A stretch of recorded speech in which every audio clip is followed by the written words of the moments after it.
తలుపలా వేయకు. ఏంటి, నన్ను బయట నిలబడతావా? ఎవరు నిలబడమన్నారు? ఇలా అడ్డు నిలబడితే అర్థం అదే కదా. మా ఇంటి తలుపులు మా ఇష్టం. చెప్పండి, ఏం కావాలి? ఒక క్లారిఫికేషన్ కావాలని వచ్చానా. అందుకు లోపలికి రావాల్సిన పని లేదు. అంత తప్పు నేనేం చేయలేదు కదా. ఏయ్,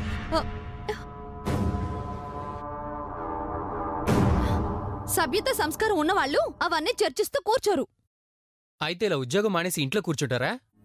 ఉద్యోగం మానేసిన వాళ్ళ ప్రతి ఇంటికి మీరు ఇలాగే వస్తారా? ఆ మాటకొస్తే వెళ్లాల్సిన అవసరం నాకు లేదు కదా. అవసరం లేనప్పుడు ఏ అవసరంతో ఇలా మా ఇంటికి వచ్చారు?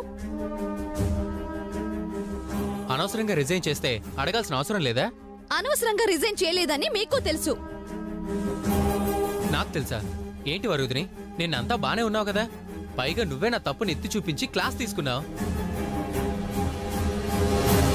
సడన్ గా ఇవ్వాలేంటి రిజిగ్నేషన్ పంపించావు?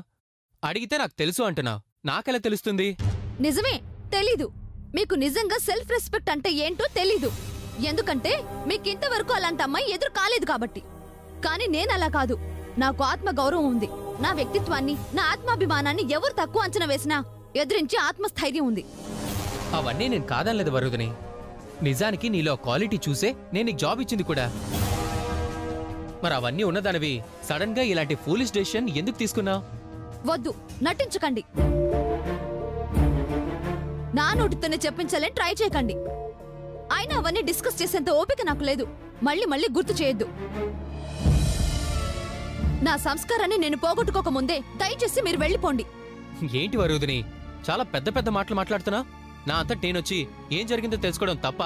ఏం జరిగిందో తెలిసి ఏమి ఎరగనట్టు తెలుసుకోవాలని రావటం ముమ్మాటికి తప్పే. నాకు తెలియదని చెప్తున్నాను కదా. అయితే వెళ్ళి తేరిగ్గా ఆలోచించుకోండి. ఆలోచించాక ఇక్కడికి వచ్చానా? వచ్చినంత మాత్రాన తప్పులన్నీ ఒప్పులైపోవు. అంటే ఏంటి నీ ఉద్దేశం? నేను రావడం తప్పు అంటావు అంతే కదా. నేనేమీ నాకు ఒక ఎంప్లాయ్ దొరకలేదని, నువ్వు తప్ప పోస్టులు ఇంకెవరూ కూర్చోలేరని, ఎలాగైనా ఆ పోస్టులో నువ్వే పనిచేయాలని నేనేం అనలేదు ఇప్పుడు. బట్ ఫ్యాక్ట్ మాట్లాడుకోవాల్సి వస్తే మాత్రం నీ ఎఫిషియన్సీ నాకు నచ్చింది. ఒక గుడ్ సబార్డినేట్ ని చూస్తూ చూస్తూ ఎవరు వదులుకోరు, ఇష్టపడరు. నా కంపెనీలో నీకు ఏం నచ్చలేదో చెప్పు, కరెక్ట్ చేసుకుంటాను. మీ పద్ధతి నచ్చలేదు, అందుకే మానేశాను. ఏం నచ్చలేదు? నా మాట తీరు నచ్చలేదా? నా బిహేవియర్ నచ్చలేదా? నా డ్రెస్సింగ్ స్టైల్ నచ్చలేదా? ఆఫీస్లో సీట్ నచ్చలేదా? సీట్ కొనే కలర్ నచ్చలేదా? నీ క్యాబిన్ నచ్చలేదా? ఏం నచ్చలేదు? ఏం నచ్చలేదో చెప్తేనే కదా తెలుస్తుంది. ఆ విషయం ఇంతటితో వదిలేయండి. రీజన్ తెలుసుకోకుండా నేను ఇక్కడి నుంచి వెళ్ళను. కావాలా? తప్పదా? కారణం చెప్పాల్సిందేనా? ఎస్, కావాలి. అదేంటో నాకు ఇప్పుడే క్లియర్ కావాలి. Just wait.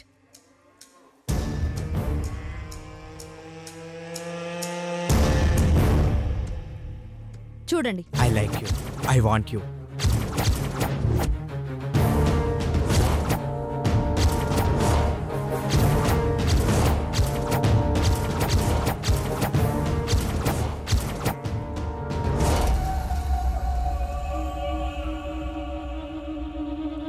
ఈ నంబర్ మీదేనా? కానీ అవునా కాదా? కాదు, ఈ మెసేజ్ నాది కాదు, నేను పంపించింది కాదు. Just stop it. ఇక మీరు వెళ్ళొచ్చు. అయ్యో వరోధిని, నేను చెప్పేది విను. ఎక్కడో ఏదో మిస్టేక్ జరిగింది. నేనేంటి నీకు ఇలాంటి మెసేజ్ పంపించడం ఏంటి? కావాలంటే నా సెల్ ఫోన్లో చూడు. నాకేం అవసరం, మీరే చెక్ చేసుకోండి. సరే, నేను చూపిస్తాను.